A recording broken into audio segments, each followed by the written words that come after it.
It's about that time. You are about to get highly educated with the Cannabis Closet Podcast with Canna Queen and MJ. This is an adult content show with no limitations on subject, language, or actions. Opinions, views, and expressions may or may not be that of the host and their subsidiaries. If you aren't sure, don't worry. We'll tell you, or just look at our faces. It's time to get this session started. Thanks for rolling up and showing up. Enjoy the show today.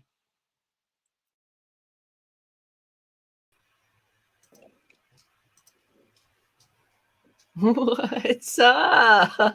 What's up? What's up? What's up? Hi. Hey, that was a fantastic intro, and I feel like we should record it and like use it. Done.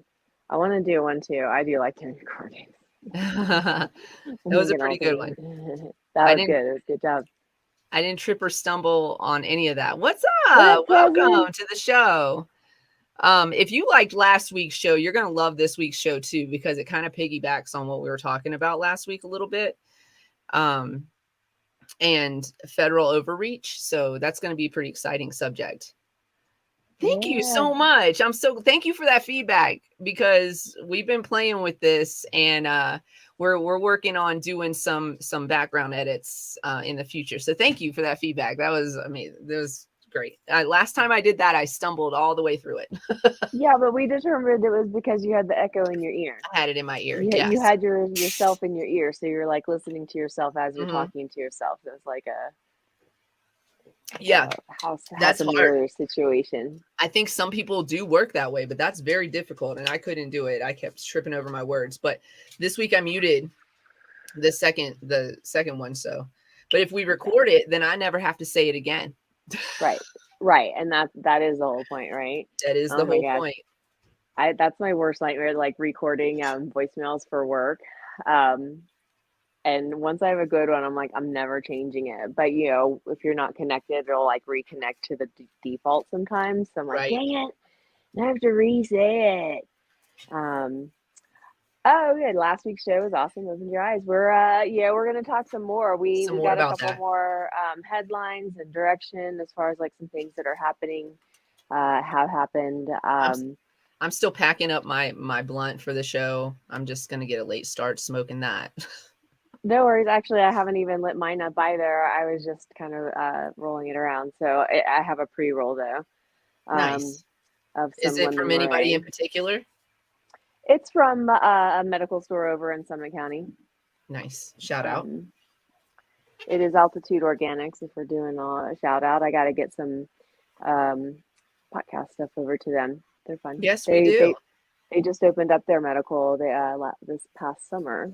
So I was happy because one of my favorite medical closed down, and I was like, boo. I think that I just got my first RVT customer, like calling us directly looking for it. So like somebody called me and like I did the whole customer service thing. That was awesome. Yeah, so nicely done. They're looking for new RVT to take for their staff. And so they're trying out a few, and ours is one of them. I'm pretty excited about that. So let's get this. Oh, I'm here. I'm packed up. All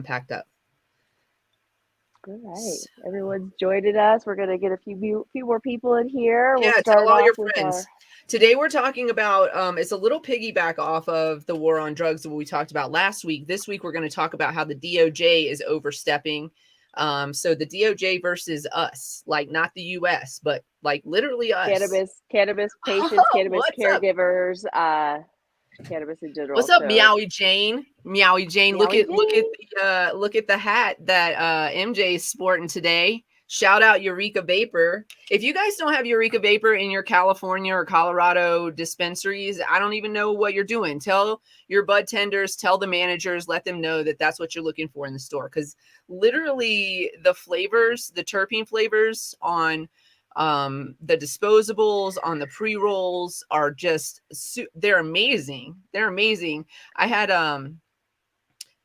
what's it called? Limes. It's like a lime sorbet one. Lime coconut. No, it wasn't coconut. But it tastes like, you know, those lollipops you get from the bank, You know, those lime lollipops you get from the bank. That's what it tastes like. I was like, this is delicious. I'll smoke this all day. Yeah, it does look super cute on her. She was rocking it over at the Marijuana Mansion the other night. If you guys haven't been to the Marijuana Mansion, by the way, also check that out when they have events over there, because Concord Lime, thank you very much. Because Concord Lime. That place is amazing. And also the Cannabis Closet and Queen Kitty and CQ LLC, we're all going to collaborate those 3 businesses, which are our businesses. And we're going to do a photo shoot over there at some point. So we're planning that with a photographer right now. Pretty exciting stuff. What else? So, do we want to give a few more minutes for everyone to join us, or you want to get into listen here, Queen mad today? Where's Nexus when I want to have these conversations? Because I feel like he would understand my anger today. Not everybody that watches us watches the sports ball.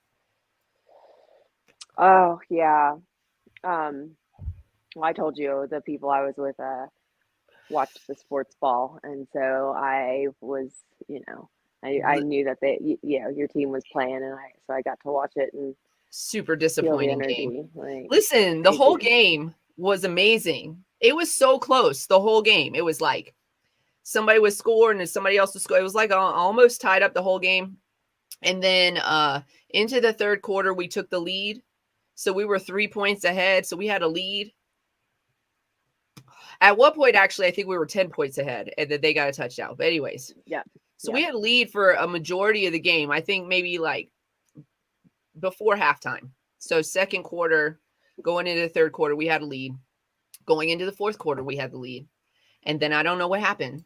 And then after that, it was like we were in some kind of weird coma.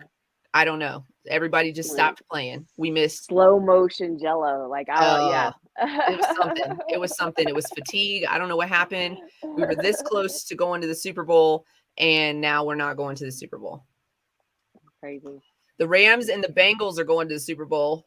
I don't give a shit. My practitioner was like, she's a Kansas City fan, so she had her sweater on all day, and the office that we were in had a TV in the because they lost room. The Bengals yesterday. They should not have had that on. And she was like, yeah, like the patient, like the last patient or whatever, he was like, oh, so we're gonna go ahead and sit and watch the game for a minute. He's like, it's cool. No. She's like, no, So apparently there's dramas with Patrick Mahomes and his wife. Tell us the drama. We want the dirt. We want the skinny on that. I have no idea because I don't follow that Muppet. He looks like he came off the Muppet Show for real. And that's what, take that for what you want to take it for. He's got a wife? I didn't even know. That's how much I follow Patrick Mahomes. I was Googling. Hold on. You're Googling? I'm Googling. Let's see what happened. I feel like Meowie Jane has like all of the celebrity gossip, which I don't know if anybody would peg her, people who know her. Oh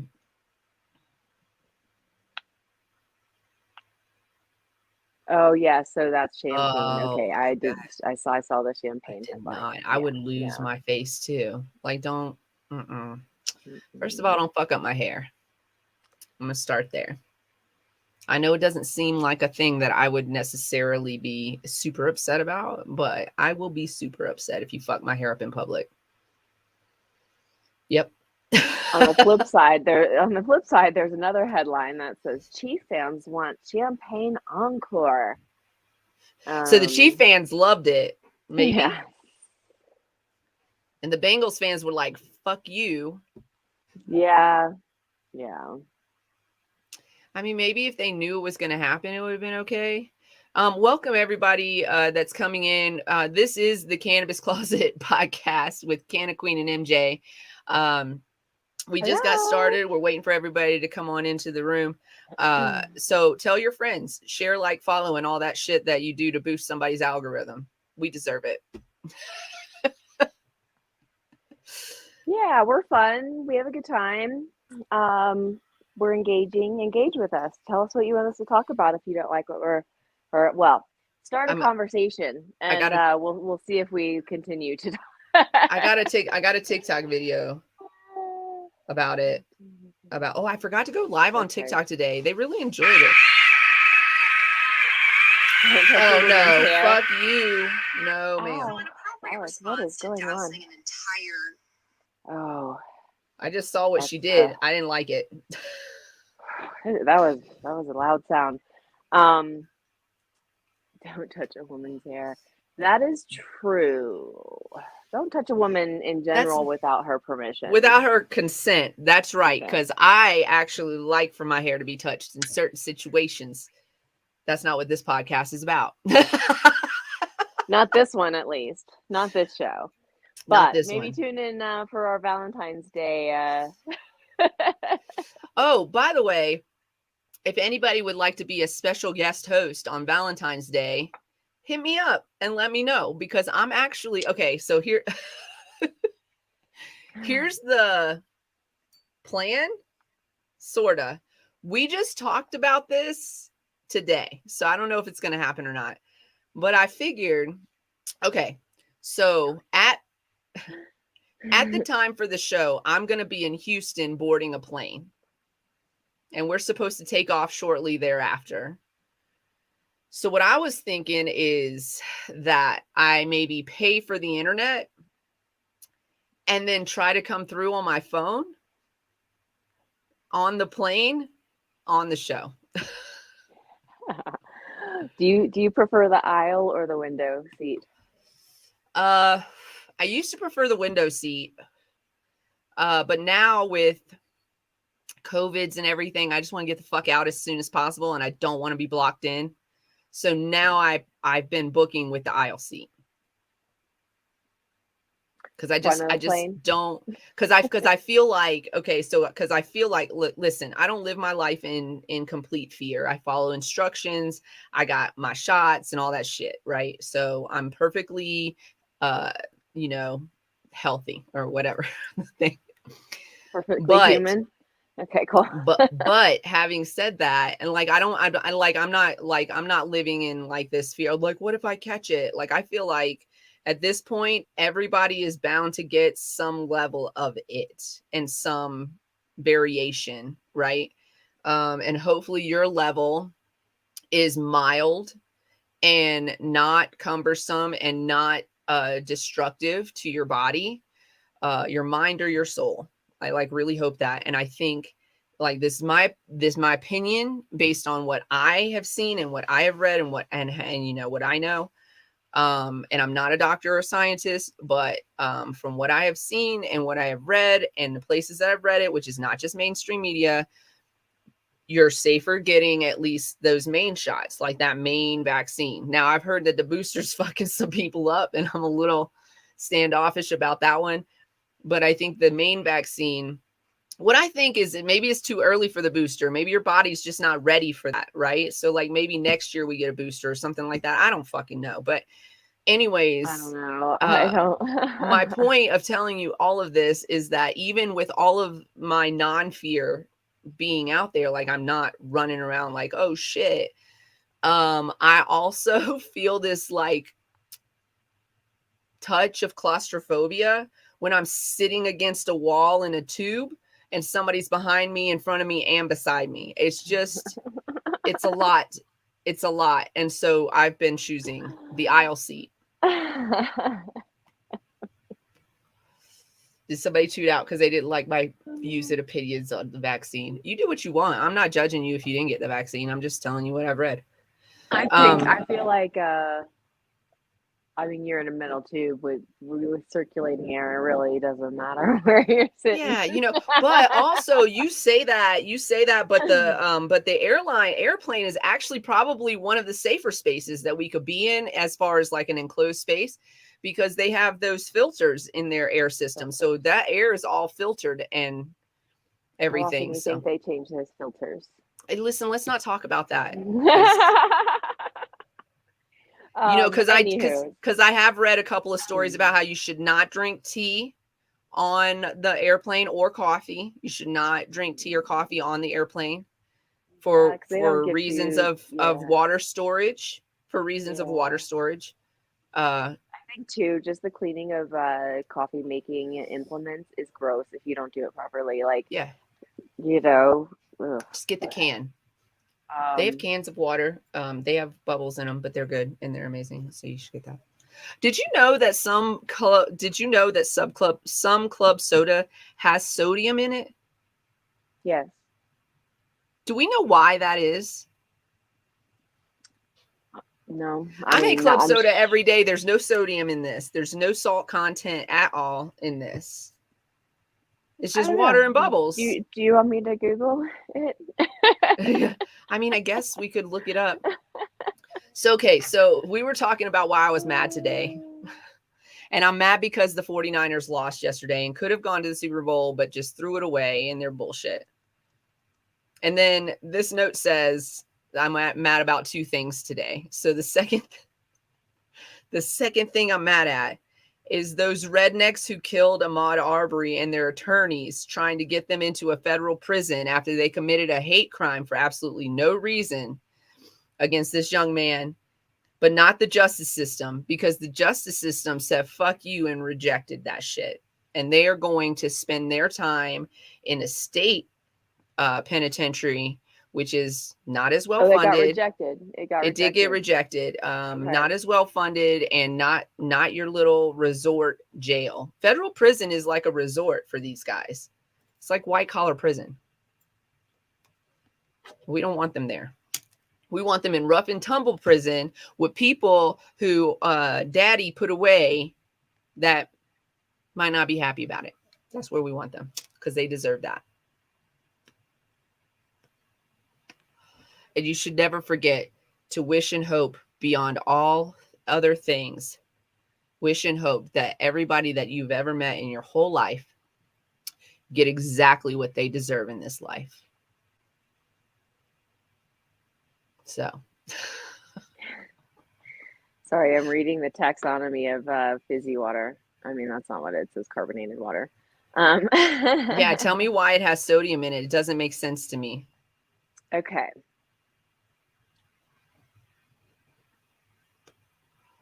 I'll take care of you later. Okay.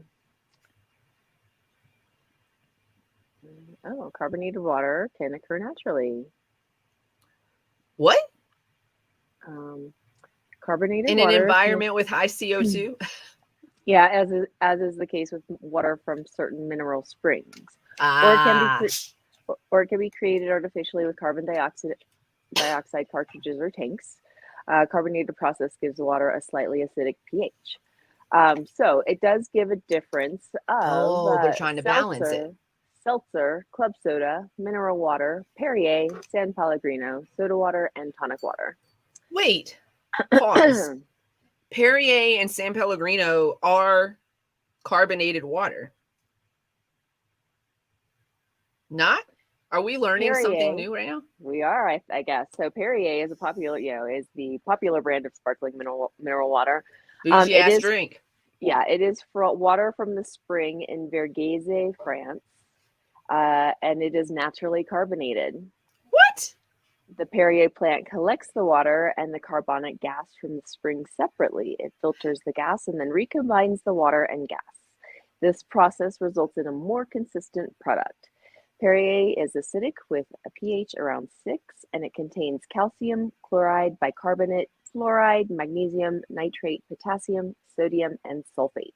Do those things occur naturally, though? Are those natural occur because it's a naturally bubbling? That's what it says. It doesn't say that it adds it in. It's just talking about those two, that they filter the gas and then recombine it. What? Okay, so what is the San Pellegrino then? San Pellegrino is a popular from Terme, Italy. The water from the spring is not naturally carbonated. The San Pellegrino plant adds the carbonation from a natural origin. San Pellegrino is acidic with a pH of 5.6, contains the same minerals as Perrier, plus lithium, silica, and strontium. Strontium. I don't even know what the fuck that is. So these are plant-derived carbonated waters. This is natural. Did y'all know that? The plant. Oh, the plant, meaning the plant, like the not a natural plant, like wait, you said it was naturally occurring carbonate. The production plant adds carbonated from a natural origin. It doesn't say what it is. Oh, okay. But the other one, does that come from a plant? No, the Perrier plant collects. So the plant itself, like a. I was like, you were saying that a plant carbonates is what? I was so confused. Manufacturing plant, but the water Perrier, it is naturally carbonated through the spring. The spring itself is naturally. So the spring itself carbonates it. Yeah, the gas. There's carbonic gas in the Perrier spring. I bet if the sodium is an additive, which I don't know based on that, but I bet if it is, it's a necessary additive because of the acidity of the water. So seltzer, it's where no other ingredients have been added. It only contains water and carbon dioxide. That's what I'm drinking. That's, yes, SodaStream. Club soda is artificially carbonated water to which sodium salts and or potassium salts have been added. This can be table salt and or sodium bicarbonate, also known as baking soda. These alkaline substances are added to carbonated water to neutralize its acidity and to mimic the flavors of naturally occurring mineral water. So that's created. You know what? Y'all. I just never imagined that they were doing it any other way than the way that I do it, like on a big platform. I just didn't think that this occurred naturally. I didn't think about like the Alka-Seltzer effect, which is basically what they're talking about, like putting baking soda in the water. So weird. So here I thought we were just like charging that shit up with CO2. Yeah, soda water is just synonymous with seltzer. Synonymous with club soda. Oh, some people use it as synonymous with club soda. I mean, I use all of these terms interchangeably, and now I'm learning that I'm wrong. If you're ordering at a bar and you're persnickety about the salt content of your sparkling water, use the term soda water at your own risk. Ew. Tonic water. Your own risk? Because it's saying they could give you whatever they want to give you. It could be club soda. It could be seltzer. Listen, if it sparkles and tastes like whatever's water, on bubble. Yeah, it's like whatever's bubbled and watered. Right. Tonic water isn't water. It's sweetened soft drink containing carbonated water. Okay. No, tonic water is gross. It's quinine, the anti-malarial compound found in. It's not sweet. What are you talking? It's disgusting. Tree bark. Do y'all like tonic water? No. Ugh. No. That shit's gross.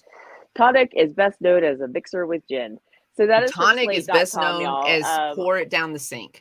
I am not smart like that. So that was from May 14th of 2014 in Slate. Okay. LV Anderson. Good job. Thank you. Thank you. So this is the Cannabis Closet Podcast, and you can reach us through cannabiscloset420@gmail.com, solo.to/cannabiscloset420. You could also come hang out with us in our Discord. I'll pop that right into the comment section real quick while I'm talking about it. If you guys want to hang out with us in our Discord, we're there pretty much every day, hanging out, talking about work and life, and usually without makeup. So it's a good time to see us in all of our naturalness, in our beauty. Not all of our naturalness. Calm down. It's not that.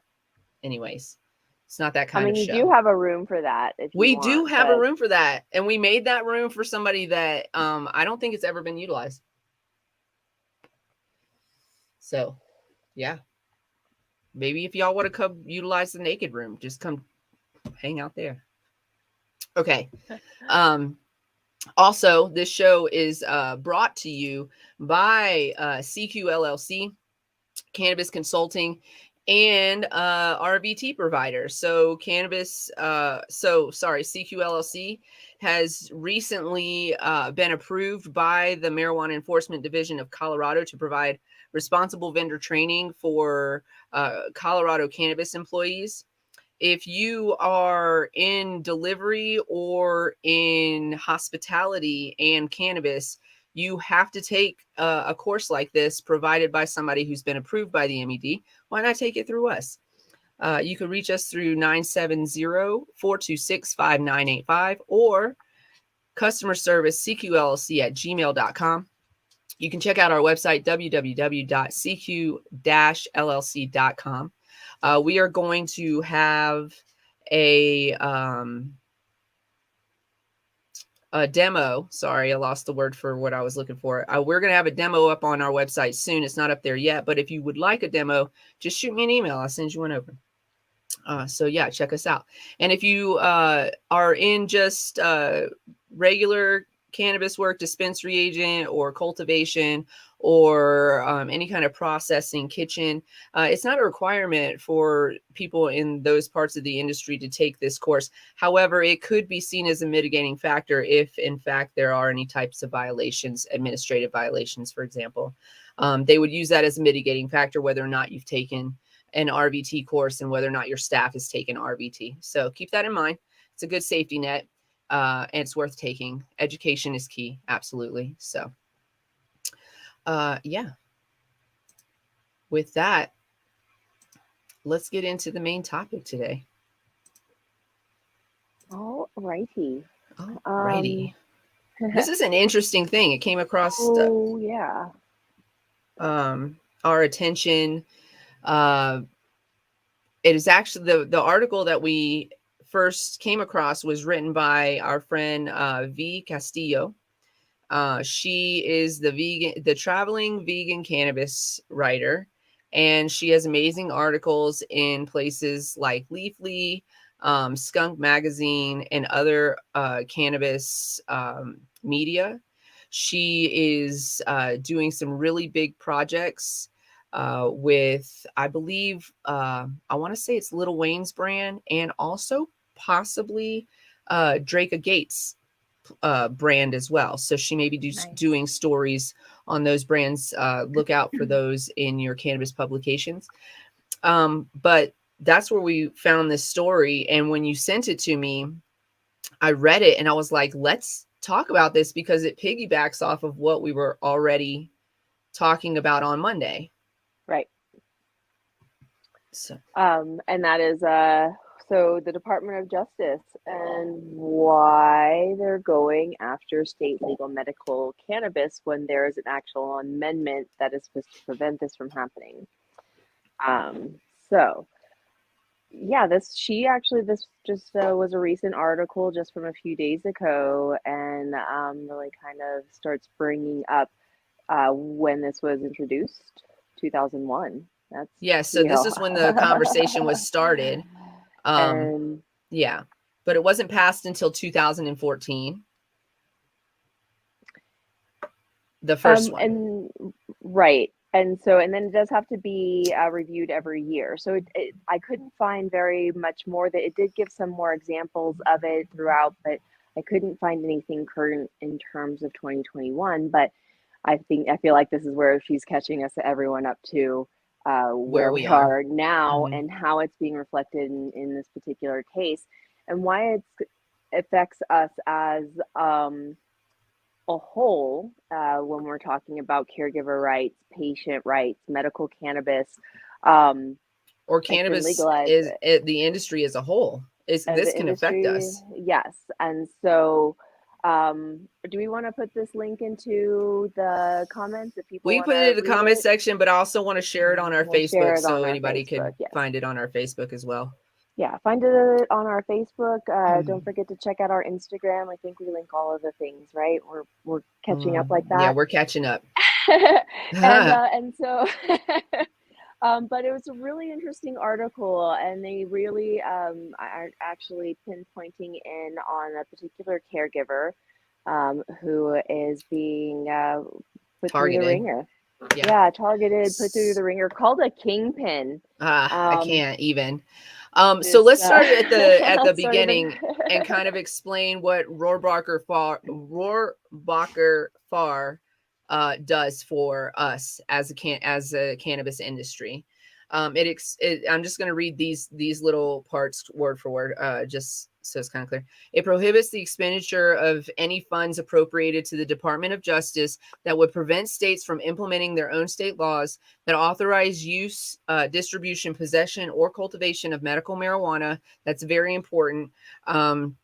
Which really means that in states where medical marijuana has been legalized, the DOJ cannot spend any money to prosecute a medicinal cannabis entity that is compliant with state law. So that's very important.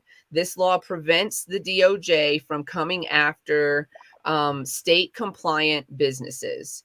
There is an amendment to this rule that prohibits the use of federal funds to interfere in the implementation of state medical cannabis laws. So they can't use any funding for that either. And that I don't think there's been an amendment since then. So I think it's just gone on and passed over the last few years as is. This last amendment was written in 2015, which just reinforced the bill. So, and I could be wrong on that. If I find information that I'm ever wrong on anything that we're reporting on, either one of us will come back and correct ourselves for sure.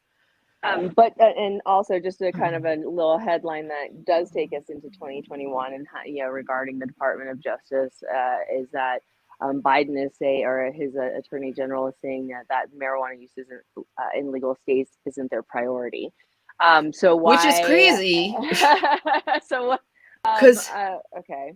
I feel like all of us remember them speaking on a platform of legalization for votes, right? So they came to us and said, hey, if you vote for us, we're going to at least decriminalize, right? Yeah, and not spend money, right? Okay. So I'm kind of glad you brought that up.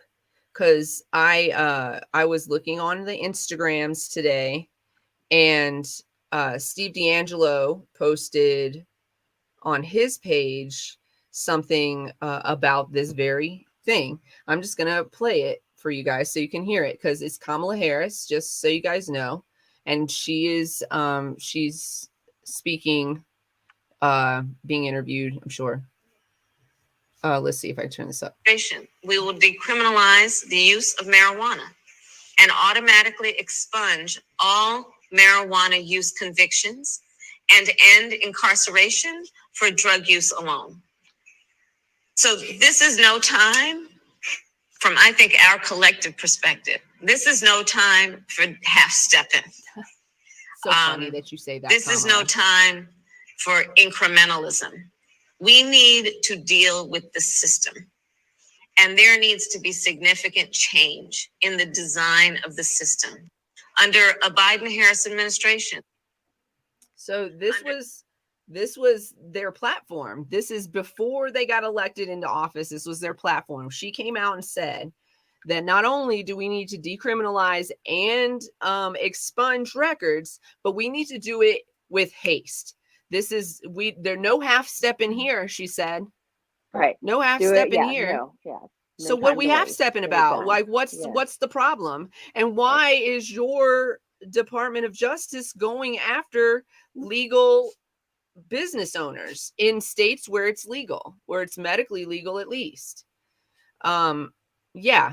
Come on. Get it together. This isn't hard. Over 62% of Americans agree that cannabis has not only medicinal benefit, but should be legalized. I mean, there, 100%.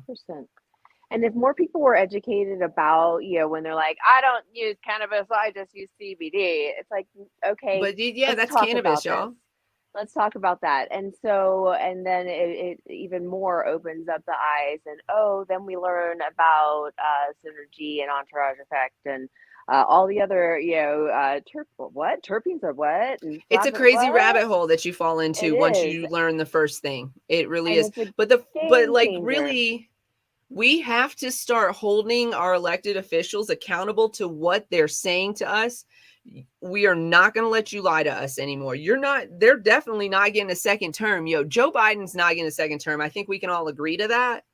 I don't know what's going to happen next in the Democratic Party, but good luck. I mean, good luck. I don't know what to say about it.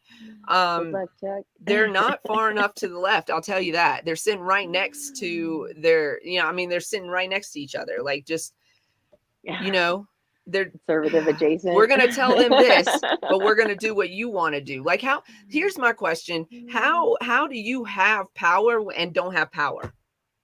How, Joe Biden? Anyways, this show is not about Joe Biden. This show is about a gentleman named Lucas Serra. That's what this show is about. So we want to put Lucas Serra on your radar. Hey, if you haven't told your friends about this show yet, share this feed. Please share this feed. Share this live to all your friends, and tell them we're here, because this is really actually very, very important subject. This case could set precedent, and it could effectively affect the entire cannabis industry and how and how things are done. Do you guys, some of you might remember back in the days before this law had taken effect, when, especially in California, they got raided on like a regular basis. It was always in the news that they were getting raided. Medical facilities with patients in there, people in wheelchairs being disrespected, cops talking trash to patients because they don't agree with medical cannabis, because they're not educated, and also they're brainwashed. We can get into that on a different show. But it affects mom and pop stores. It affects our small community, local, ventures, and it gives them, this, let's take that. It easily takes them out so that these big businesses and corporations can continue to come in. These MSOs and whatever, and investors that don't even care about the plant. They just care about the green dollar. And so that's where it gets, again, a little more complicated, a little more sticky, like what's going on in the capitalism of it all behind. It's not just about the medicine anymore in the plant. It's about the, the money. So this, if this man is punished for any of this bullshit that they're trying to get him on, we could go back to those days of raids and let's talk about who Lucas Serra is. Yes. He's a caregiver in Maine. You were, I didn't see the part where you were talking about his family, community, what he's been involved in life, and how he got into being a caregiver, essentially. I mean, you had some pretty good points on that. I did. Yeah, before we were on air, you were reading something. Oh, I don't know if it was about him. What I was reading was about actually the I actually wanted to pull up the see if I still have it up here, the Maine caregiver program, just to see what was going on. This man is basically following all of Maine's state laws for being a caregiver. And the DOJ then decided to come and arrest him. They're calling him a kingpin. In a lot of the articles that are written about him, prosecutors and local news are calling him a kingpin. They're comparing him to a kingpin. They're charging him with conspiracy to distribute and possess with conspiracy to distribute and possess with intent to distribute controlled substances, conspiracy to commit money laundering, 2 counts of conspiracy to commit honest services fraud, 2 counts of bank fraud. By the way, and pause on the bank fraud thing for anyways, I'll come back to it. Conspiracy to defraud the United States and impede and impair the Internal Revenue Service and tax evasion. But he wasn't involved in any of the things that he's being accused of. And if he was, the federal government actually, according to Robacher, I can't say the name, Robacher Farr, doesn't have jurisdiction to investigate. So he's a single legal operator. He's it is in this article. He is just a small business guy. Like he's I don't know if it said that why he got into it says Luke operated as a licensed caregiver in the state of Maine. He's legally permitted to cultivate and distribute medicinal marijuana to patients, dispensaries, and other caregivers, and he has complied with all state laws. There are also 11 more defendants that are a part of this case. And the FBI went so far as to put a wiretap on this guy. The investigation seems to include product theft issues, a human resource issue, and maybe even state police issue, but not federal crime issues. So there could be some like little state stuff, but nothing on the federal level. And spearheading the illicit he's accused of spearheading the illicit sale of more than 13 million in cannabis over a period of 6 years. The not guilty plea comes 16 months after the feds initially disrupted his Farmington-based operation. This is out in Farmington, Maine, and took property, cash, computers, and vehicles, and took away his right to consume medical cannabis as well. So he was no longer allowed to consume as a patient. What do you mean? Are you his doctor? Like, I don't understand.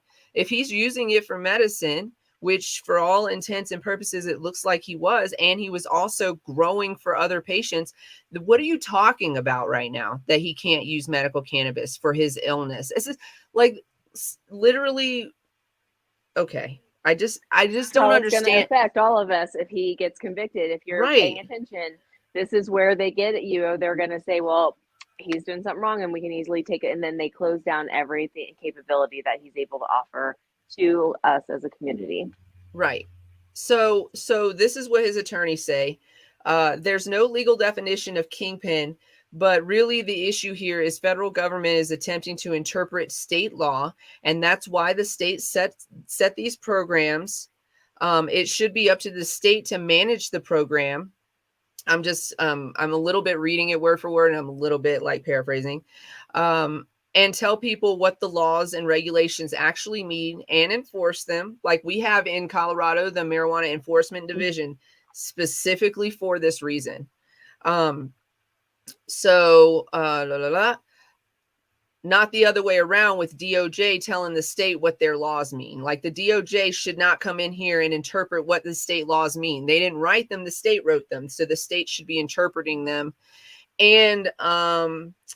And also enforcing them as the state sees fit. So there's no place in here where the DOJ should have come in.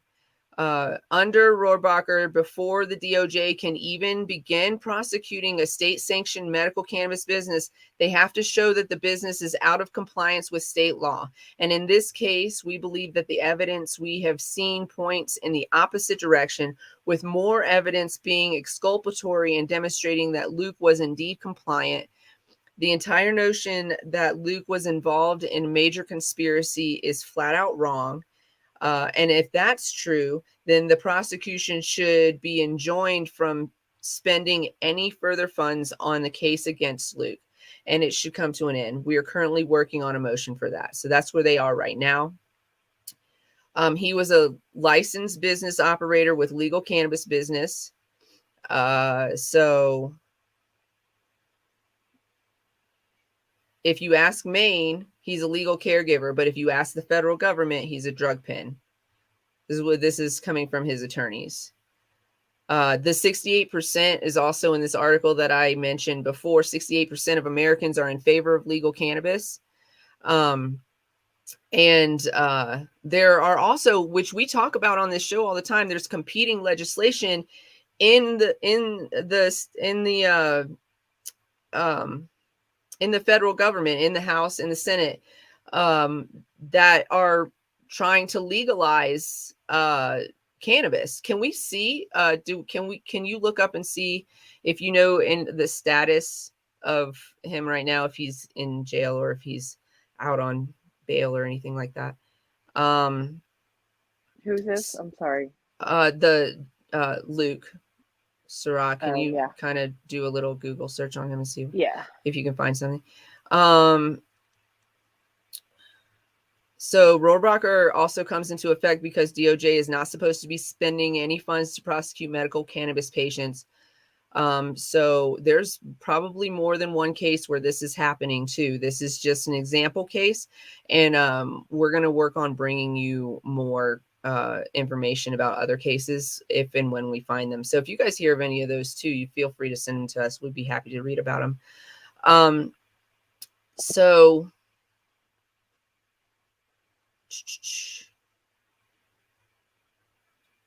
here's the thing. Rohrabacher-Farr only covers medical cannabis, and we still have a little bit left of the Cole memo that we still kind of stand by, even though the Cole memo was rescinded, I think in 2018, I want to say, by, what is that little elf guy's name? What was his name? Jefferson. He had a real Beauregard Sessions. His name was Jefferson Beauregard Sessions was his name. And he rescinded the Cole memo, but we still live and act by that. And the combination of that with Rohrabacher-Farr has kind of protected us as an industry. But remember that Rohrabacher-Farr only covers medical cannabis. And so if this happens, there's a real danger to our adult use cannabis industry. I feel like I want to say this, that I feel like if the state's representation is smart, that they protect that with all of their gumption, because that's a moneymaker for the state. And we can't, there's no argument about that. That's absolutely making the state some money. So this other article that we have comes out of The Bluntness. That's the name of the publication. It's by Gregory Fry. He is, let's see, as reported, he pleaded not guilty to the charges after the feds. So they've already taken it. So I don't know if he's in custody right now. I don't see anything in any of these articles that say that he is. Okay, so here's the risk right here. This article kind of lays it out, and I kind of like how they lay it out. So if the feds win this case, it could open the gates for them to go after other state legal operations. If Surratt wins the case, his name is spelled Sirois, by the way, wins this case, it will send a clear message to federal agencies still trying to police the herbal plant to back off. So that's the implication, is that if they win, then it opens the floodgates. The point of Rohrabacher-Farr amendment is to prevent federal interference while the states figure out their own cannabis programs. Because it's still a Schedule 1 controlled substance, which, come on. Technically, everyone in the industry, both touching and in ancillary businesses, is breaking federal law. This article, we'll link this article for you guys too, because this article links to another article that explains where scheduling came from. We talked about that last week in the War on Drugs episode a little bit too. So, yeah, I mean, this has major implications if you're running your business accordingly. Now, the state's not going after him at all, which indicates to me that he hasn't done anything wrong according to the state regulations. But is this the DOJ's way of saying, like, okay, we're just going to call you a kingpin and say you're part of a gang and this is violent crime, and now we're going to shut you down? Like right. this is, well, so there's actually a memo. Similarly to how they use the Patriot Act. Actually, we talked about this last week, how they use the Patriot Act to take down just everyday drug dealers, like just street dealers. Right. So, and that's not what the Patriot Act was built for. And only like, I think it was like over 75% were non-terrorist or 75% were drug related use of the Patriot Act, and it's not what it was made for. Right. Well, So they were, I have opinions on that too, but that's not what this show is about. Fine print. Fine print. So yeah, there was an actual memo that stated just that though in 2018, that the Justice Department issues memo on marijuana enforcement and talks about the DOJ to the federal marijuana enforcement policy, announcing a return to the rule of law and the rescission of previous guidance documents. Since the passage of the Controlled Substance Act in 1970, Congress has generally prohibited the cultivation, distribution, and possession of marijuana. This return to the rule of law is also a return of trust and local control to federal prosecutors to know where and how to deploy Justice Department resources most effectively to reduce violent crime, stem the tide of the drug crisis, and dismantle criminal gangs. No. And so again, that's not what they're doing.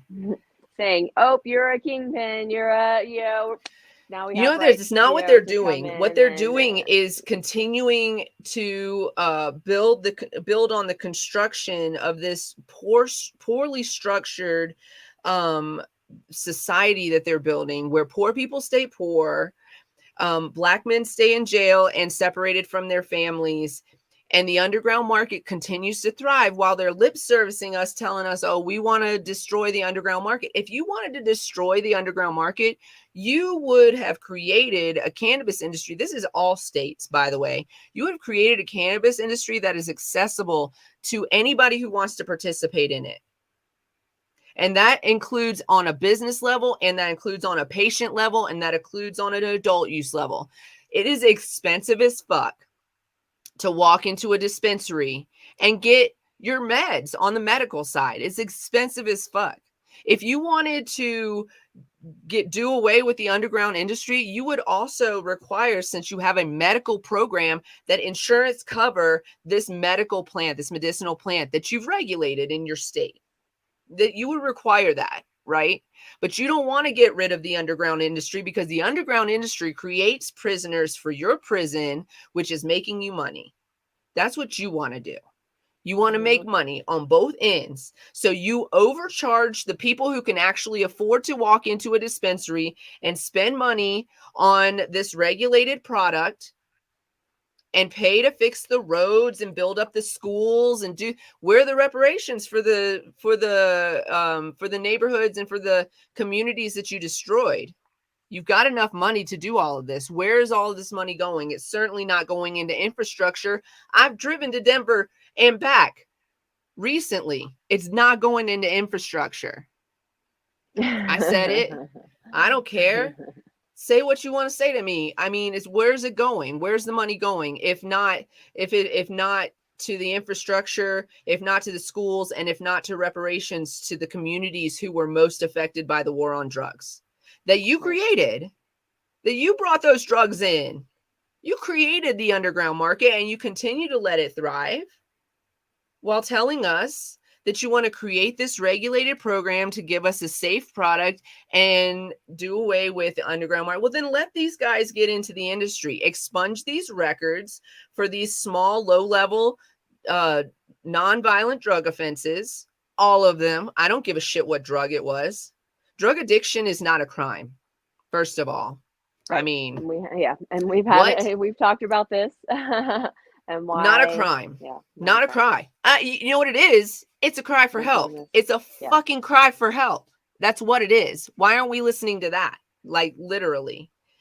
And money. And then we we keep these laws on the, instead of letting the best growers join the industry, we put these laws on them so that they can't afford to get in, or they can't get in because of a criminal history, or etc. And then go after them and shut down their underground grow that's probably helping a fuck ton of people. They're like selling it to people who need it. And you're destroying medicine. I giving it away, you know. I can't even say it. Like, nobody, like, do you know how much it costs to grow this stuff? I mean, it's not a cheap endeavor if this is what you're doing for more than just yourself. For yourself, you could do it on a budget, but like if you're a caregiver, well, like this gentleman was, you definitely putting cash into this. So I expect that they can't do it for free, but if they were doing it on the underground, they could do it for cheaper than these dispensaries. That's for damn certain, because the state nickels and dimes the industry. We're being so taxed and feed and that part too. The medical cards aren't cheap, and regulated, and to the point where it's like, what are we doing? What is going on? Why is this more? It's more. Again, it's all about the tax like, make no mistake about it too. The federal government takes money from legal cannabis while also calling it illegal. Like, you make us pay federal taxes. If it's illegal, sir, while still putting people in jail. If it's illegal, sir, then please return the tax money that you've received from it, because if you're not going to support it, then we shouldn't have to pay you taxes from it. What are you talking about right now? This is if you would pass the Safe Banking Act, then this little bullshit little charge right here, where's that charge where they said he was bank fraud, right? Bank fraud, yeah. Yeah, like, what are you talking about? Because he put his money in a bank? Because you haven't legalized cannabis, even though you know it's legal in over 50% of the states in the United States? Because you haven't legalized cannabis while still making sure that they pay their federal taxes, income taxes on their business that you say is illegal? What? Yeah. The fuck? A bunch of loopholes. Stupid. Boy. I don't know if I set an alarm or where that phone is to set an alarm. We got 3 minutes. That was a good call, though. Yeah, it's coming on in 2 minutes. 2-minute countdown. 2-minute warning. It's almost time, and I don't have anything packed. I know. I'm like, what's gonna don't even know what's going on. What are we gonna do? Wait, there's still a little bit of this. I'm good. In Florida, it's $275 a day. Just a year, $275 a year, or twice a year. Don't you guys have to see a doctor twice a year in Florida for your card? Like every 7 months or something stupid. Yeah. So to get your medical card, I think it's like every 7 months. Oh my God, it's so ridiculous. Did they change it to a year? Because before it was so ridiculous. How you had to keep track of like every 7 months. Who sets a timeline like that? What are you talking about? Florida. We are talking about Florida. I saw something too. Next, are you in here? Because I saw something. He popped in earlier. I did see him pop in. Let me see if I can pull it up on the email I had. There's a story out of Pennsylvania today. Maybe not today, this week. There's a story out of Pennsylvania this week. Let's see. Where did I see it? It's in an email. I'm sure of that. Oh, maybe I just kept it up. Here it goes. Oh, there's definitely something out of Illinois. So that's not what I was thinking. I thought I saw next. There's next. Yeah. What's up, man? Where did I see that? Maybe up here. Oh, I have news stories on all my computers right now. First of all, there is a story in Normal, a longitudinal study that cannabis's impact on lung health is a distinct difference from tobacco. It's showing not as harmful, and not as carcinogenic. Oh, is it time? Oh, yeah. Okay. Sorry. Happy 420. Happy 420. Happy 420. On the West Coast. So he said, duh. $200 every 7 months to the doctor, and then $75 every 12 months to the state. That's in Florida. Okay, so there was that, but there was something I felt like I saw something in Pennsylvania. Every 7 months? What the fuck? I know, it's such a weird thing that they have to go see their doctor every 7 months. It's so weird. I feel like Pennsylvania was doing much. Some. Like, gosh, I'm like, whoa. I feel like you were doing some extra stuff today, and I can't find it. Anyways, well, I'll bring it into the next show, but I will tell you that Illinois is doing some weird stuff, I think, or they are definitely in the news. So let me see what this story says. Illinois must quit awarding adult use craft marijuana licenses, a court rules. So the reason for that is because there's some lawsuits in Illinois right now. And so the state was like, fuck those lawsuits. We're going to issue 40 craft licenses. And the court said, hold for a moment. Let's see, because the lawsuits are saying, hey, we qualified for a license and you failed to give us a license. And what probably, okay, I haven't read very much into it. I just saw this article today. But what I'm thinking, and this is just because this is the way I think, is that they failed to issue the social equity licenses in the state. A bunch of white men are getting these licenses, and they're like, hold your fucking horses. We got to figure out if these individuals are correct in their assessment of why they didn't get the license and that they were qualified for the license, etc. So we can't just go handing out licenses to other people while these individuals are in lawsuits. So they're basically they're calling it a prohibition in the state right now, but it's more like a moratorium. They're going to get up and running as soon as this case with these 13 individuals is settled and they come to some conclusion on that, and then they will then re-engage in allowing the licenses to be distributed and awarded. That's usually how it goes. I'm guessing on that last part, to be completely honest, but I know, oh brother, I mean, it is, but if the lawsuits are for the right reasons, and they might be, then, I mean, we have to do the cannabis program right. We have to do it right. So that's what's happening in Illinois. But I do want you guys to keep up, and we're going to try to keep up with Luke Sirah's case, because literally this could affect everything. If the feds feel like they have the authority to come in and break shit up, that's what they're going to do. That's what they're going to do. They were still doing that in California in 2012, y'all. Right. Even though, yeah, again, this isn't just this amendment doesn't just go into effect when the DOJ breaks the rule. It's supposed to protect us at all times. So at all times.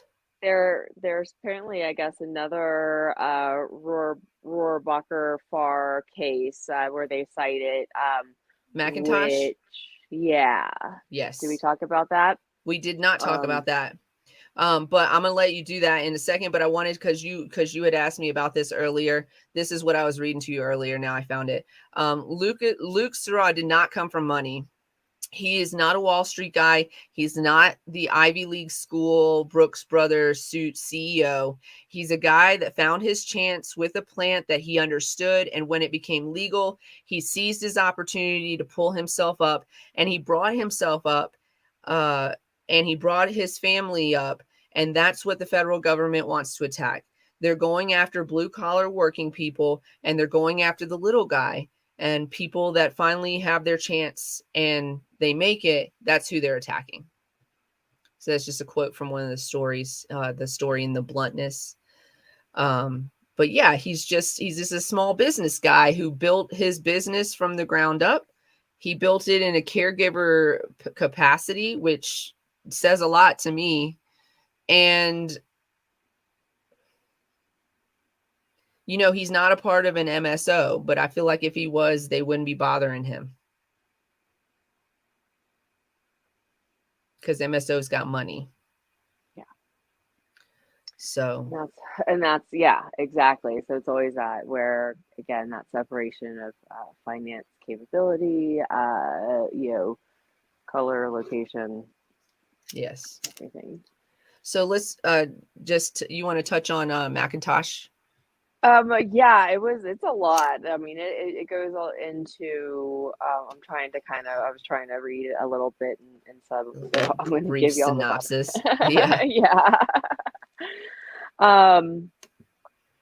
They're actually talking about a new, it's called the Blumenauer Amendment, to see if it becomes law. So I guess that's everything up here. So let me go back to the article and reference what they're talking about.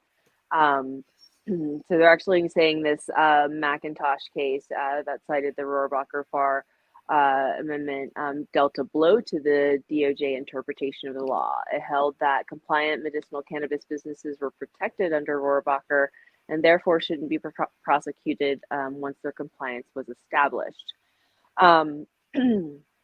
The precedent allows for an evidentiary hearing to establish whether or not there was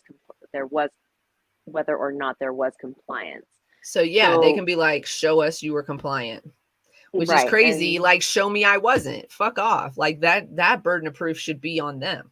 Right. Show me I wasn't. I got issued my license. And when you're getting issued a license, it's a step-by-step process that takes a lot. It's not just like you pay them your money and you get your license. These people that are applying for licenses go through 1,000,001 hoops to provide these. So, like they have been as compliant and following and so to say like you have to show us that you are. Well, you issued me a license. Tell me why I'm not. So there's a couple, you can Google the Macintosh case, but that one's it's pretty in depth, but it is kind of like establishing precedent around Rohrabacher. So that was already in place. It's establishing precedent around that now. Mm-hmm. And so this case will also establish further precedent around that. One of the things that we don't think about, and I'm just like kind of just like looking at this article again, is that this doesn't just affect Luke, right? It's going to affect other businesses that are supporting him or that are working with him, plumbers, electricians, carpenters. So it's going to affect those businesses that work with him. It's going to affect patients that rely on him and his caregiving, and it's going to affect people under his employ as well, who could also face legal issues because of the way that cannabis is. It pisses me off so much.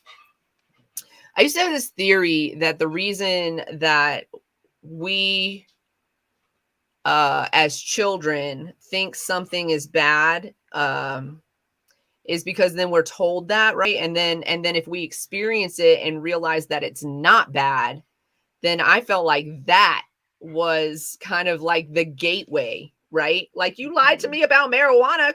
This probably not that bad either. You probably lied to me about this too. Right. And so all of it. I didn't consider, followed the, I definitely, this was like an early thought process as I was like maturing around it. But I definitely didn't consider things like, I don't know, trauma, self-medicating. Trauma is actually the gateway drug, and more people should be in therapy. I'm just saying. At least, you don't necessarily need therapy all the time. I do. I need therapy like all the time. But like, even if you're going through like grief, or if you and your business partner aren't vibing or something like that, like, just go and talk to a therapist. Mm-hmm. Like, get to know. And literally, once the money starts rolling in for real, we've already discussed it. We're getting a therapist to see like quarterly.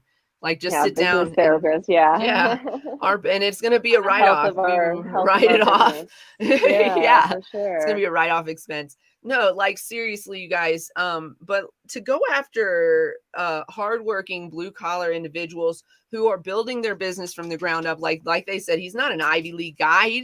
Nobody gave him any money. Like any money he had, he earned on his own doing things before he got into cannabis.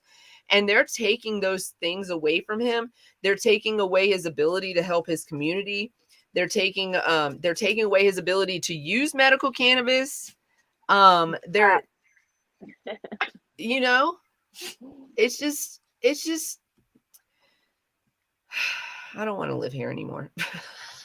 My friend Brian said that to me the other day. He's like, oh, I'm gonna, he's like, I don't want to be here anymore. You know, when I decided, actually, did you see that video I sent you last week where that girl was like, I thought your hair, she said, I thought your hair grew from down here.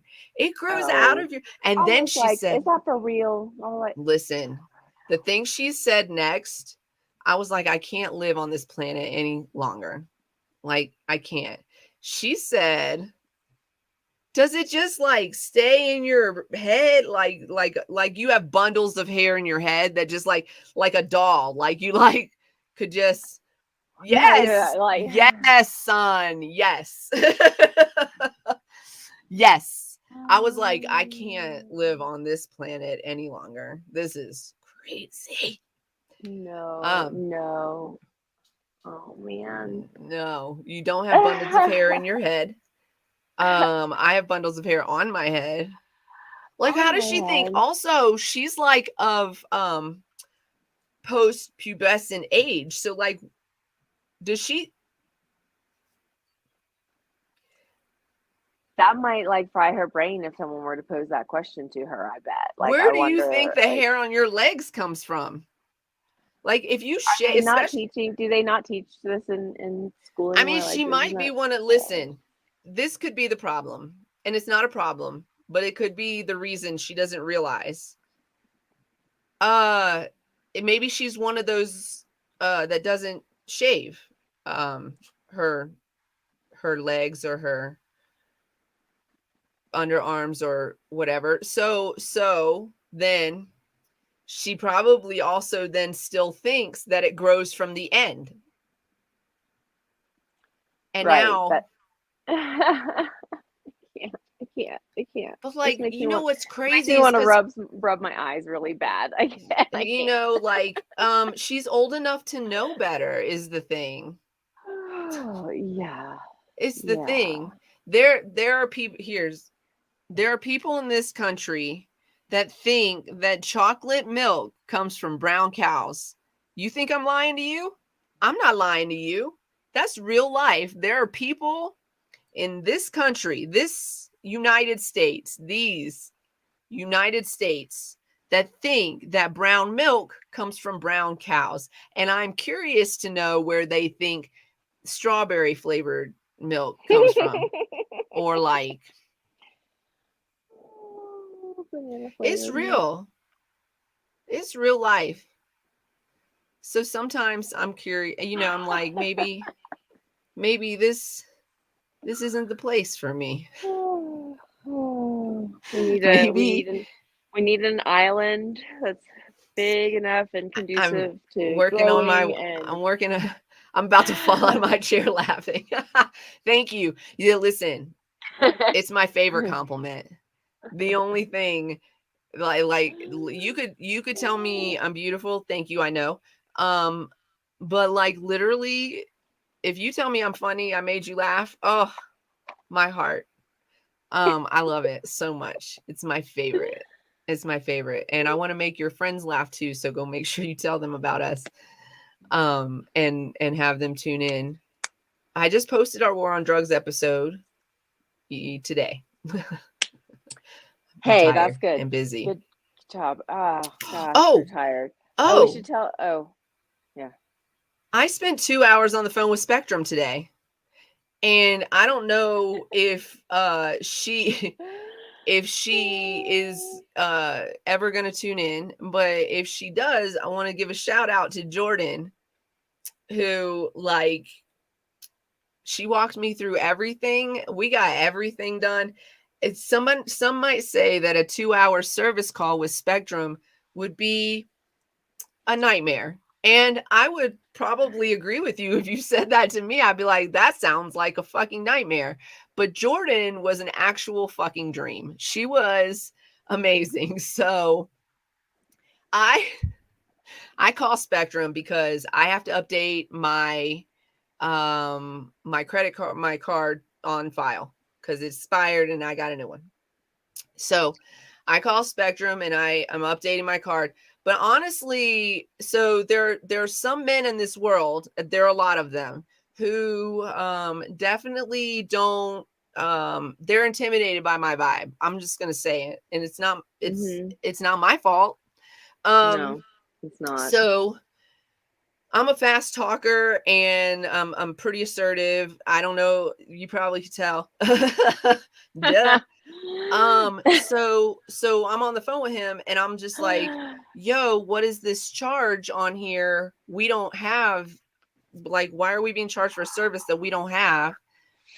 And then he goes, a landline, right? Yeah, it was a landline. And he goes, let me transfer you over to cancel. And I go, hold on, I just want to make sure, because I have my mobile on with you too. So we're canceling the landline, right? And he got so flustered with me, like, he got, thank you. He got so flustered with me and he was like, yes, I know you're calling from, like, he was like upset and instructing me at that point. He was like, yes, I know you're calling from your mobile. We've established that. Like, he was talking to me like that. And I was like, okay. I just wanted to make sure I was trying to be jovial. I was smoking a blunt. I didn't really care. So I was just, I know, I was on the line with you. Yeah. So I was just like smoking the blunt. And I was like, cool. And I was just trying to be jovial with him because I don't want to be on the phone with you either, bro. I don't want to be here. No, neither one of us wants to be here. Just know that if you were a service call person and I don't want to be on the phone with you, and I know you don't want to be on the phone with me. I know that. I get it. So he passes me off to Jordan to handle the cancellation, right? Because she's in retention. So I know these terms. Listen. So she's in the retention department. So then I get on with her and she's got the greatest voice. She's got that little like raspy voice. She sounds like she'd be fun to smoke a blunt with. So I go like this. I go, and she goes, oh, I know that sigh like that. And I was like, oh, this is fine. This is fine. So I tell her, I said, why are we being charged a fee every month for something we don't have? And she said, well, normally if we bundle it, then it's cheaper. So that's probably why it was done. It's because they bundled it and then you got your internet for cheaper than you would have paid if it wasn't bundled. So then I was like, well, how much is the internet not bundled? I want to know the difference. Is it the difference of this amount of money, or is it like a small difference, or is like, what is it? What is it? There's no difference. Like, there was no difference. She goes, it's $74.99. And I was like, that's what I pay for my internet right now. So I didn't get a refund, but I did get $15 a month off of my bills for the next year. So that's kind of like a refund. And because it's actually more than the service that I was paying for. And then I got my new card put on the bill pay, so we don't have to worry about that. And she upgraded my internet speed for 3 years for free.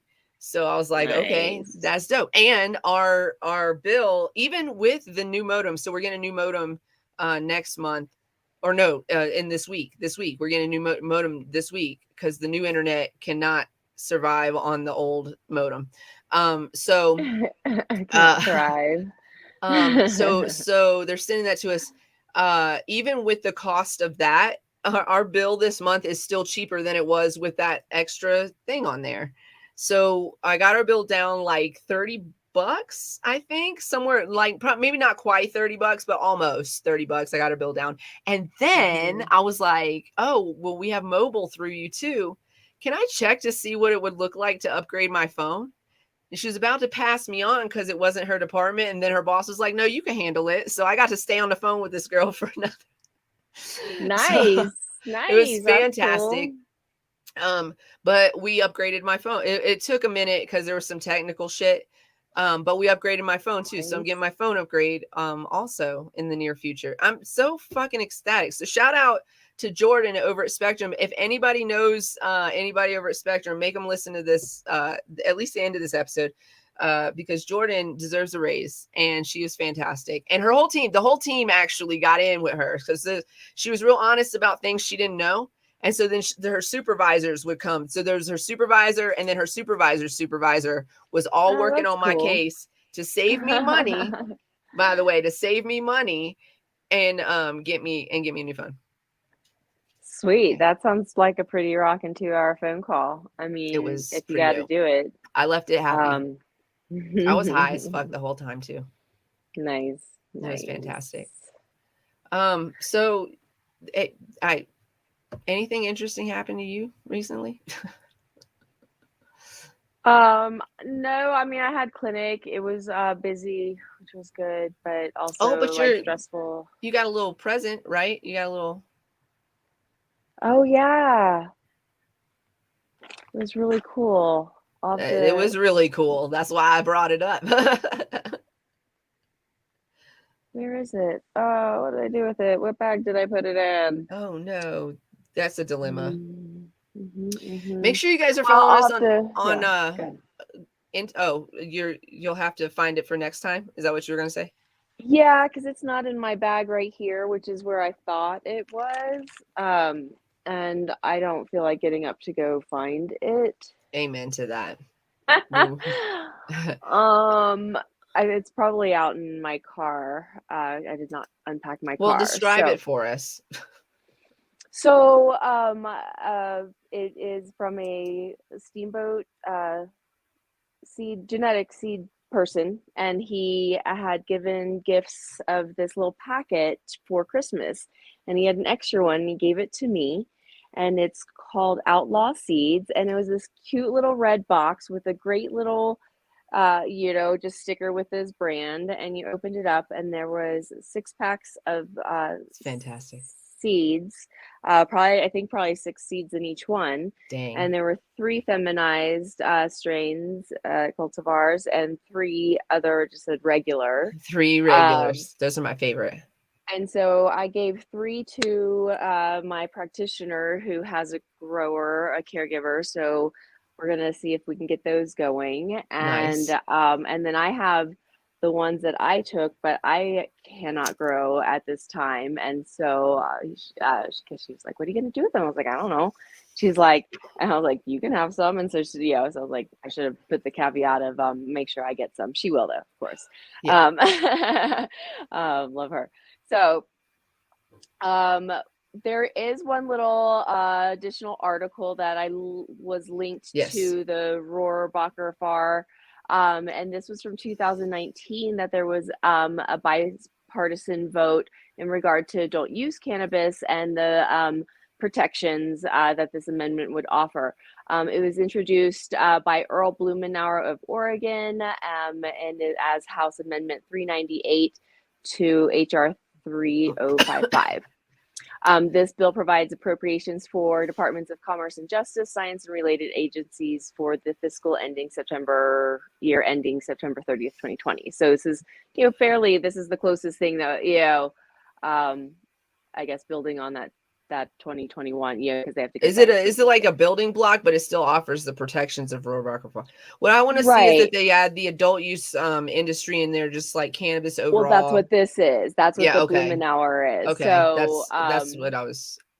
Yeah, and so it goes on to just kind of give a quote from him. Y'all, definitely check out we're gonna get the link added to our Facebook.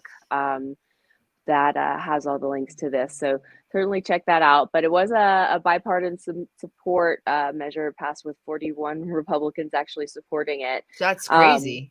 And, so they were just arguing the emphasizing the importance of protections to the respective jurisdictions. They were, just saying that,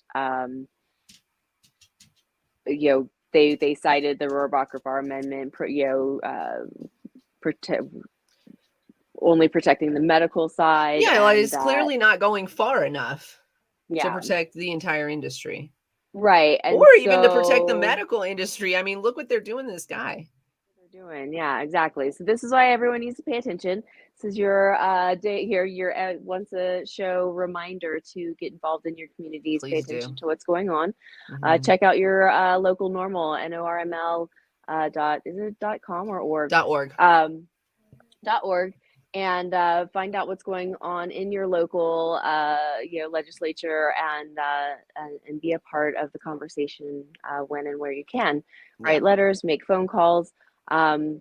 We have made promises to get our website up and have those links available to you eventually, but until then, check out Normal themselves. They are the go-to for that kind of information. Working on it. We swear we're working on it. We have we've got a list. We've got lists going on.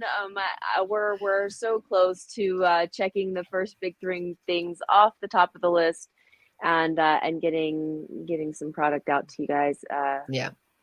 So we're excited to talk about that come February. So again, join us in February. Did you talk about King Palm, your faves? I haven't talked about King Palm, but they are my faves. And you get 15% off using code KPTCCPJAN. I'm actually going to be changing that tomorrow. So on Wednesday's show, we'll have a brand new code for 15% off. But yeah, check it out if you want some King Palms. And if there's ever a problem with any of the codes or whatever, you can hit me up, cannabiscloset420@gmail.com, and I'll work it out for you. I'll make sure you get something that gets you the 15% off. Because sometimes they expire the codes or do stuff like that, and then I just don't find out till later. So keep it fresh. They want you to keep things fresh, so people keep coming back and using the different. Exactly. I was like, why? It's so annoying. Yeah, but it's a tracker. It's a way to keep people engaged. So yeah, I'm so exhausted. I want to go lay down on my couch horizontal, but I don't think I can. I gotta figure to walk the dog. I know, it's like when you want to take a nap but you don't have time, then that's when you need it the most. I think they say that actually about meditation, but whatever. Naps, meditation, same thing.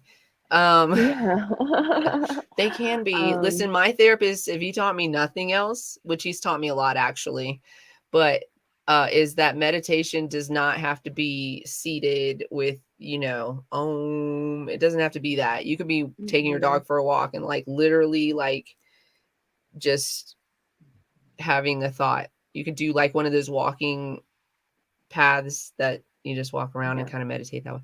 Whatever, doing the dishes, whatever it is, find your zen, and meditate on your life. That's really great. I think that's everything. If you guys have any questions or you want to continue the conversation, you can definitely hit us up on cannabiscloset420@gmail.com or come hang out with us in our Discord. I'm going to post that link one more time in the comment section for you guys. If you guys want to come hang out with us in the Discord, you are welcome to do that. We're usually there for a very long period of time during the days. Working. We have not been lately. Again, just been. But you guys can go in there without us too. You can go there without us. Yeah. We would love to build the community around the Cannabis Closet, and so we don't have to be there. But we are often there. Question, because obviously I don't have something like this set up. But is there a way to set a notification up that if someone is popping into the room? Because I feel like I only pop in there in the morning. If they send, so what you could do is if you want to pop into a room and you don't see us hanging out in there, you can send an ad to everybody. And if people have their notifications set up, then somebody will see it. And if they have time, they'll pop into a room with you. So you can just like add everybody who want to smoke. And you'd be like, me, I want to smoke. And then you just like, you could even like just respond, hey, I'll be in there in a minute. And then, so I'm usually, if I'm in this office, I will turn on Discord while I'm working. And Next comes in there. Yeah, he comes in there a lot. Schnooks comes in there a lot too. She's been kind of absent lately. I think she's taking some me time. But like, yeah, we would love to build a community. I think we just got actually a new member. Let me do a shout out since since I don't know where they found us from, maybe a friend invited them, maybe something like that. But we did get a new member the other day. So I I'll did some definitely talking at the mansion, been passing out flyers in different places. So I'm hoping that it's paying off and we're getting some new people. So holler at Purple Raven 44. Purple Raven 44. Yeah. Thanks for That's who joining just us. came in. So yeah, you know, we'll give you a little shouty shout if you join us on the Discord. Give you a little shouty shout for that. And yeah, we would love to hang out with you, get to know you. The only thing we don't tolerate is hate. So don't come in there with no bigoted mind. You gotta come in with an open mind and love in your heart. And that's really the biggest rule. So be respectful of other human beings. Yeah, I think. Is there anything else we wanted to cover before we bounce out of here? I know she's falling asleep, you guys. She's like, I am done covering everything. Yeah, I'm good. Again, I got thing. I want to sit down and work on logo. I need to walk the dog. I'd like to maybe put some more food in my face. I'm definitely putting some food in my face. It's a food in my face kind of night. I definitely, yeah, I'm gonna, hit this bowl a few more times. But I am going to work on the logo. Dope sauce. We have some, I know it's just like, yeah, but I don't know, like sleepy time. 420 is kind of our time of day. And that's we chose it for that reason, obvious reason, but I'm wondering, I don't know, if we got enough interest in a different time of day, we might discuss it. Let's just say that.